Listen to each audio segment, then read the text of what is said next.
n'y a pas que le brouillard qui dansait aussi, Grégoire, effectivement. Il était en train de se disputer avec Nathalie parce qu'il dit ouais, finalement, le beau temps, on n'en profite que mercredi, voilà. Voilà, jeudi aussi. Bah, oui. Voilà. Bon, revenons sur hein. cette nouvelle, effectivement, la mort de Niki Lauda. Oui, le monde de la F1 qui est en deuil, on a pris ça cette nuit. Je vous propose de revenir un petit peu sur la carrière de la légende de la Formule 1 avec, regardez les premières images, et notamment l'annonce de sa famille qui a dit qu'il s'était éteint de manière paisible, parce que lui, quand même, il faut savoir qu'il a vécu un drame terrible pendant sa carrière. Hein. Lui, il avait échappé à la mort sur le circuit en 1976, le 1er août exactement, sur le Nürburgring en Allemagne.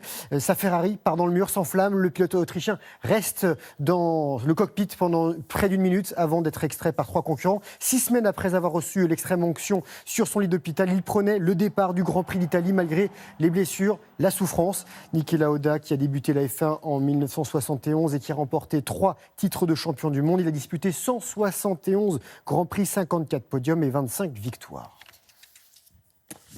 Dans l'actu sport, il y a le hockey, l'équipe de France. Oui, mauvaise nouvelle pour les Français qui vont quitter l'élite. Voilà, hier, on vous avait montré leur dernier match, avant-dernier match du mondial. Ça se passe en Slovaquie. Et là, c'était le dernier pour eux. Et ils ne sont plus dans l'élite. Je vous explique tout ce qui s'est passé. En fait, les Bleus menaient pourtant 3-0 au cours du deuxième tiers-temps. Et ils s'inclinent en prolongation contre la Grande-Bretagne. 4-3. 7e défaite en cette rencontre dans ce mondial. Synonyme donc de relégation en deuxième division. Une première pour la France depuis 2008. Du tennis à Lyon, Richard Gasquet, 39e mondial, a eu du mal à battre son compatriote Maxime Janvier, pourtant 199e. Oui. Voilà, mais bien celle-là, 7-6-7, 6-2, 7-6. C'est la deuxième victoire du Biterrois depuis qu'il a repris la compétition au début du mois, après une intervention chirurgicale et 6 mois d'absence des circuits. Ça, c'est Pierre-Hugues Herbert, toujours à Lyon. Il y a un duel franco-français avec Jérémy Chardy. Herbert 42e face à Chardy 40e, et c'est le moins bien classé. Donc Herbert qui s'impose 6-2. 7-5. Encore à Lyon, Hugo Humbert, lui, 61e mondial, s'est offert le Britannique Norrie qui est 20 places devant, 6-1, 6-3. Et pendant ce temps-là, à Paris, porte d'Auteuil, qualification pour le tableau final de Roland-Garros. 8 Français hier sur les cours, 7 victoires dont celle de Matteo Martino. Il est savoyard, il est 450e mondial. Il disputait pour la première fois un match à ce niveau et il passe au deuxième tour après une victoire en 3 manches face à un Suédois, Ymer. Et on croise aussi des vétérans comme l'Espagnol Tommy Robredo, 37 ans. Lui, il a été sorti par un jeune Allemand de 19 ans de moins que lui. Robredo qui avait quand même atteint 5 fois les quarts de finale à Roland-Garros. Martino, il ne passera pas inaperçu s'il met toujours un t-shirt vert comme ça, fluo. C'est comme ça qu'on les remarque. Et c'est rigolo, les tennismen français qui sont à Lyon, ils remontent tout doucement de Rome vers Roland-Garros. Exactement, oui, voilà, c'est la remontée vers Paris.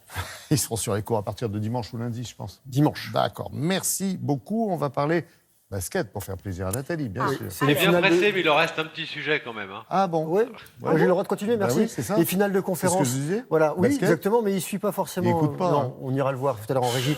Voilà, et Golden State qui se qualifie pour la finale de NBA. Regardez, ça s'est passé cette nuit. Il y a quelques minutes, on a toutes les images pour vous, en tout cas toutes les images. La fin du match, les Warriors qui sont allés battre les Trailblazers 119-117 et Golden State qui remporte la finale de conférence Ouest 4-0. Les Californiens qui disputeront la 5e finale de NBA consécutive. Ils sont double tenants du titre et visent un 7e sacre. Ils affronteront soit Milwaukee, soit Toronto. Retour en France avec la 5e étape du championnat de France de motocross disputée à Pernes-les-Fontaines, c'est dans le Vaucluse, sous la pluie, dans la boue. Nicolas Aubin a remporté la première manche en MX1 devant le vainqueur de l'Enduro du Touquet 2018, Potizek, et le champion de France 2016, Aranda. Et lors de la deuxième manche, c'est Valentin Guillot qui s'impose. Et en MX2, succès de Valentin Théier. Voilà la tête. Et pour finir, on prend le large, direction la Bretagne, avec de belles images du Tour de Belle-Île. Près de 450 pros et amateurs sur la ligne de départ au large de la Trinité, exactement. Un parcours de 42 000 pour quelques 77 km. Et victoire du trimaran d'Alain Gauthier qui s'impose pour la 4e fois. Voilà, c'était en moins de 5 heures cette régate pour les premiers. C'est formidable, merci pour ce tour complet de l'actualité sport. Merci Grégoire.